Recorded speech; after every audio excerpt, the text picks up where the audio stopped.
Hello to all students. आज के इस वीडियो में हम Kolbe Schmitt and Reimer Tiemann अभिक्रिया के बारे में पढ़ेंगे। तो देखते हैं Kolbe Schmitt and Reimer Tiemann reaction. Kolbe Schmitt reaction क्या है? कोल्बे श्मिट रिएक्शन क्या है कि जब फिनॉल पर सोडियम की क्रिया कराई जाती है तो सोडियम फिनॉक्साइड बनता है। फिनॉल पर सोडियम की क्रिया से बना हुआ सोडियम फिनॉक्साइड लेते हैं। तो आप इस रिएक्शन को करने की आवश्यकता नहीं है कि फिनॉल पर सोडियम की रिएक्शन से क्या बनता है, सोडियम फिनॉक्साइड। इसको हम डायरेक्ट यहीं से स्टार्ट कर सकते हैं कि सोडियम फिनॉक्साइड ले लेंगे। क्या होगा? Sodium phenoxide. Benzene ring phenol का फार्मूला सभी को मालूम है। उसमें हम OH के स्थान पर क्या जोड़ देंगे? Na। सोडियम फिनॉक्साइड को कार्बन डाइऑक्साइड के साथ जब एक बंद नली में 120 से 140 डिग्री सेल्सियस तक गर्म बंद नली में प्रवाहित करते हैं तो क्या होता है? यह कार्बन डाइऑक्साइड O और Na सोडियम और ऑक्सीजन के बीच में जुड़ जाती है और फिर इसका होता है पुनर्विन्यास।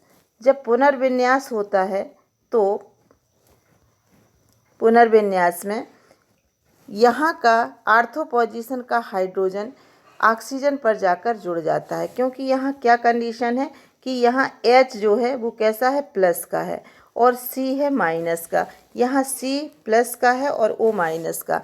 तो यह H यहाँ से निकल करके ऑक्सीजन पर जुड़ जाता है और यह धन आवेशित कार्बन ऋण आवेशित कार्बन से जुड़ जाता है और बनता है सोडियम सैलिसिलेट। तो यह फॉर्मूला हो जाएगा OH COONA। और फिर जब इसका हम HCl की उपस्थिति में जल अपघटन करते हैं तो NaCl निकल जाता है और बनता है salicylic acid, ortho salicylic acid. तो यह है कोल्बे रिएक्शन।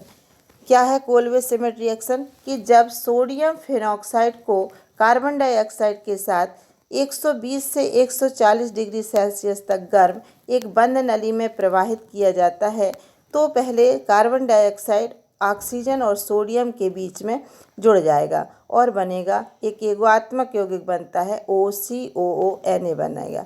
इसका पुनर्विन्यास करते हैं तो आर्थो पोजीशन का हाइड्रोजन धन आवेशित हाइड्रोजन निकल करके इस ऋण आवेशित ऑक्सीजन से जुड़ जाता है और धन आवेशित कार्बन ऋण आवेशित कार्बन से जुड़ता है और बनता है सोडियम सैलिसिलेट। यह सोडियम सैलिसिलेट HCl द्वारा जल अपघटित होकर आर्थो सैलिसिलिक एसिड बनाता है।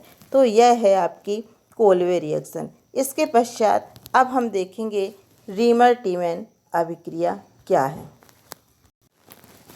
रीमर टीमैन अभिक्रिया में क्या है कि जब फिनॉल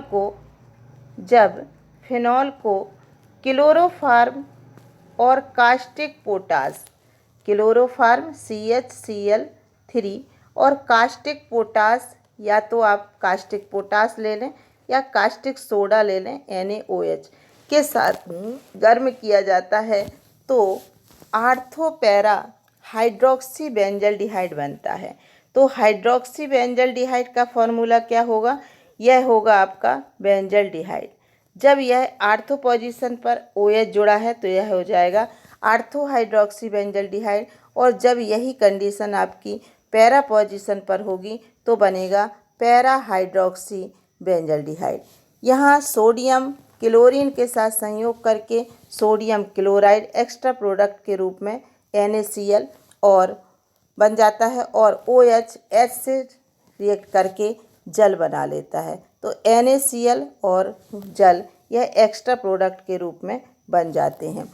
अब यहाँ हम देखेंगे कि Cl के कितने हैं? 3 हैं और सोडियम के इसलिए हमें कितने लगाना पड़ेंगे? 3 हो जाएगा।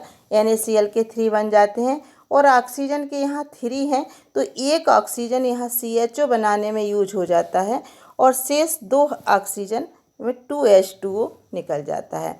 तो इस प्रकार से यह रीमर टीमेन अभिक्रिया है जिसमें फिनॉल को क्लोरोफॉर्म और कास्टिक क्षार, चाहे कास्टिक सोडा हो या कास्टिक पोटास के साथ जब गर्म किया जाता है तो आर्थो व पैरा हाइड्रोक्सी बेंजल्डिहाइड बनते हैं। इन्हें हम आर्थो पैरा सैलिसैल्डिहाइड भी बोलते हैं, चाहे तो आर्थो पैरा सैलिसैल्डिहाइड कहें या हाइड्रोक्सी बेंजल्डिहाइड कहें। तो इस प्रकार से यह दोनों ही रिएक्शन बहुत ही इम्पोर्टेंट हैं जो कि बोर्ड की परीक्षा में हमेशा पूछे जाते हैं। इसे आप पूरा देख करके वीडियो को अच्छी तरीके से दोनों रिएक्शन को समझ लीजिए, याद कर लीजिए और साथ ही यह वीडियो अपने फ्रेंड्स को भी शेयर कर दीजिए ताकि वे भी इसका लाभ ले सकें और बताइए कि यह रिएक्शन इम्पोर्टेंट है, हमेशा आती है। Okay, thank you.